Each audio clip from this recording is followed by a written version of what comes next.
পুরী পৌঁছে পালা হোটেলের। আমরা যেই হোটেলটায় ছিলাম এই হোটেলটার নাম মহাজোয়ারা প্যালেস।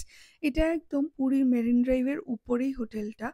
আর এই হোটেলটা স্বর্গদ্বার থেকে ৪-৫টা হোটেল পরেই।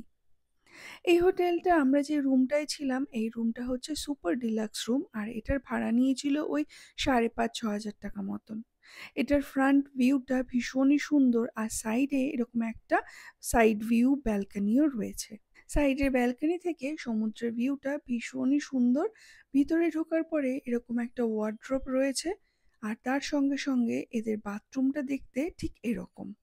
রুমের দাম অনুযায়ী আমার বাথরুমটা একদমই ভালো লাগেনি, কিন্তু যেহেতু এর ভিউটা এতটা সুন্দর তাই এই রুমটা কনসিডার করাই যায়। এই হোটেলের প্লাস পয়েন্ট হচ্ছে এদের ছাদে রয়েছে একটা এরকম ইনফিনিটি পুল, যেটা থেকে সমুদ্রের ভিউটা অসাধারণ সুন্দর লাগছিল। কিন্তু এই হোটেলের এন্ট্রেন্সটা একদমই ভালো না।